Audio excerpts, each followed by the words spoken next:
जवळपास 2600 महिला आहेत ज्या सरकारी कर्मचारी आहेत। सातत्याने असं आढळून येते की मागच्या काळामध्ये ज्यावेळेस आम्ही ही योजना आणली त्यावेळेस आमच्याकडे फार काळ कमी होता। तुम्हाला सगळ्यांना आठवत असेल की 2-3 महिन्यातच लगेच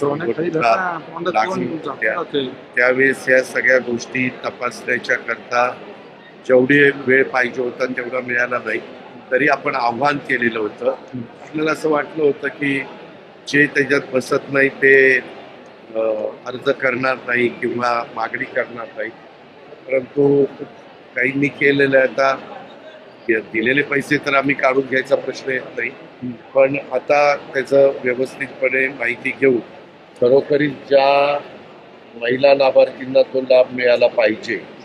साधारण आमचं त्यावेळेस ठरलेलं होतं 20,000 रुपये महिला उत्पन्न जे इन्कम आहे त्याच्या आतमधल्यांना द्यायचं, असं म्हणजे 2.5 लाख रुपये वर्षात असं ते ठरलेलं होतं। तर काही झालं, काही मध्ये कमी केले। आता जसं जसं आपण शोधतोय तसं तसं तुम्ही म्हणताय तशा केसेस पुढे येत आहेत, त्या आल्यानंतर आपण त्याच्यातनं दादा तुम्ही स्वतः अर्थमंत्री होता, आता लॅबच्या बाबतीत सरकारी कर्मचारी जे आहेत महिला कारवाई केली जाणार आहे बाबा कशाला आता कारवाई करायला शिकतो, ज्यांना गरज आहे त्यांना पैसे मिळत मान्य ना, चुकलं त्याच्यामध्ये आता त्यांनी नको होतं करायला।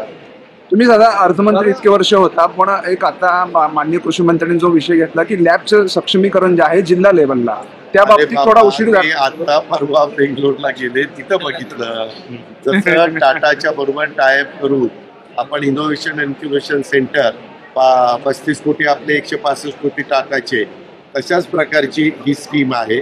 म्हणून मी म्हणालो की त्याच्यात 15 कोटी आपण टाकले, 6 विभागात 90 कोटी रुपये द्यायचे आणि पहिल्यांदा 6 विभागातल्या महाविद्यालयीन आपल्या मुलांना मुलींना त्याचा उपयोग करून द्यायचा आणि त्याचा कसा प्रतिसाद मिळतो ते बघून मग पुढं वाढवायचं। त्याला पकडलेलं आहे, त्याच्या संदर्भातलं रिमांड त्याला मिळालेला आहे, त्या तपासात सगळ्या गोष्टी पुढे येतील। तिथं त्याच्या घरामध्ये ज्या काही गोष्टी मिळाल्या, मोबाईल लॅपटॉप वगैरे त्या सगळ्या जप्त केलेल्या आहेत, ते आता ओपन करू दे, त्यांना जरा तपास करू दे।